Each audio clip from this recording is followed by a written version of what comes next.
Tale and Treasure এর নিবেদন। আলিশা ও সোনার চাবি।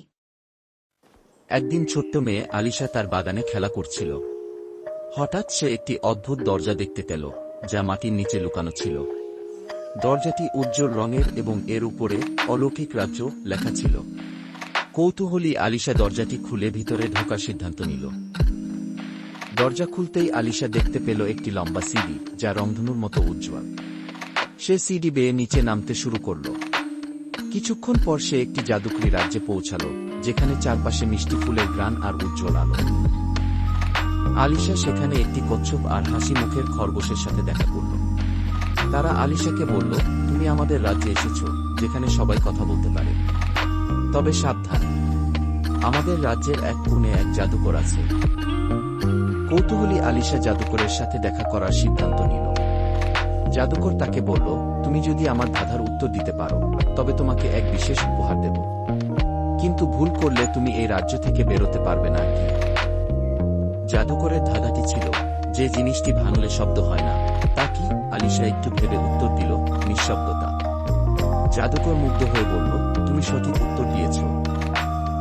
জাদুকর আলিশাকে একটি ছোট্ট সোনার চাবি দিল এবং বলল, এই চাবি দিয়ে তুমি যে কোনো দরজা খুলে নিজের জগতে ফিরে যেতে পারবে। আলিশা খুশি হয়ে জাদুকরকে ধন্যবাদ জানাল।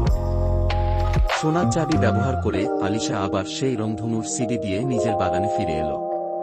সে বুঝল, বুদ্ধি দিয়ে যে কোনো অজানা জগতে নিজেকে খুঁজে পাওয়া যায়। সেদিন রাতে আলিশা সোনার চাবিটি হাতে নিয়ে গভীর চিন্তায় মগ্ন ছিল। চাঁদের আলো চাবিটির উপর পড়তেই এটি হালকা উজ্জ্বল হতে লাগল। হঠাৎ সে চাবিটি থেকে এক মৃদু আওয়াজ শুনতে পেল। চাবিটি যেন তাকে বলছিল, কি আমাকে ঘোরাও এবং দেখো কি ঘটে। আলিশা কৌতূহলী হয়ে চাবিটি ঘুরাল। মুহূর্তের মধ্যেই ঘরের চারপাশে একটি রংধনুর আলো ছড়িয়ে পড়ল। তার সামনে আরেকটি দরজা তৈরি হল, যা আগে সেখানে ছিল না। দরজাটি ছিল কাচের তৈরি, যার মধ্যে অসংখ্য তারা ঝলঝল করছিল। আলিশা দরজাটি খুলল।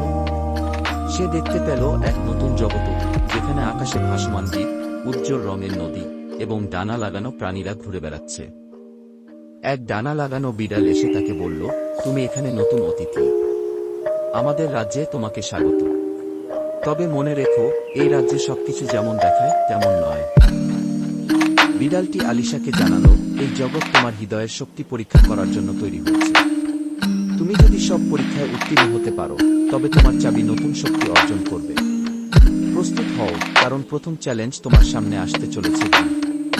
আলিশা ভয় পেলেও নিজেকে শক্ত করল। সে জানত, প্রতিটি অভিযানে নতুন কিছু শেখার সুযোগ আছে। বিড়ালটি আলিশাকে একটি দিগন্তের দিকে ইশারা করল।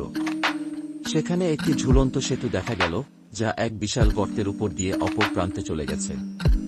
সেতুটি মাটির উপর ভাসছিল এবং তা একদম নড়বড়ে লাগছিল। বিড়াল বলল, এটাই তোমার প্রথম চ্যালেঞ্জ। তোমাকে সেতুটি পার হতে হবে, তবে সাবধান। সেতুতে পা রাখার সময় নিজের মন শক্ত রাখতে হবে। যদি ভয় পেয়ে থেমে যাও, সেতু অদৃশ্য হয়ে যাবে। আলিশা গভীর শ্বাস নিয়ে সেতুর দিকে এগোল। আলিশা সেতু পার হয়ে বিড়ালের সাথে একটি গুহার দিকে এগিয়ে গেল। গুহাটি সম্পূর্ণ অন্ধকারে ঢাকা ছিল। বিড়াল বলল, তোমাকে এই গুহায় প্রবেশ করতে হবে এবং নিজের আলো দিয়ে পথ খুঁজে নিতে হবে। মনে রেখো, আলো তোমার ভেতরেই আছে। ভয় পেও না। আলিশা ধীরে ধীরে গুহায় প্রবেশ করল। চারপাশ এতটাই অন্ধকার ছিল যে সে নিজের হাতও দেখতে পাচ্ছিল না। সে হঠাৎ অনুভব করল, তার চাবি থেকে একটি মৃদু আলো বেরোচ্ছে। সেই আলো তাকে পথ দেখাতে শুরু করল। গুহার গভীরে পৌঁছে সে দেখতে পেল একটি বিশাল স্ফটিকের বল, যা অন্ধকারকে আলোকিত করে রেখেছে। বলটি হঠাৎ কথা বলে উঠল, তুমি বুদ্ধি আর সত্যের জন্য তোমার হৃদয়ের শক্তি প্রমাণ করেছ। এখন তুমি নিজের আলো দিয়ে অন্ধকারকে জয় করতে পারবে। স্ফটিকের বলটি আলিশার দিকে ঝলমল আলো ছড়িয়ে দিল এবং সে অনুভব করল তার সোনার চাবিটি আরও শক্তিশালী হয়ে উঠেছে। গুহা থেকে বেরিয়ে আসার পর সে দেখতে পেল গুহার প্রবেশপথ একটি উজ্জ্বল দরজায় পরিণত হয়েছে। বিড়াল বলল, এবার তুমি তোমার জগতে ফিরে যেতে পারবে।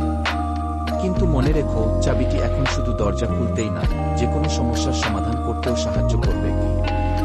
আলিশা দরজাটি খুলে তার নিজের বাগানে ফিরে এল। সোনার চাবিটি তার কাছে রয়ে গেল, যা তাকে তার সাহস এবং জ্ঞানের প্রতীক। সে জানত তার জীবনের প্রতিটি চ্যালেঞ্জে এই অভিজ্ঞতা তাকে পথ দেখাবে।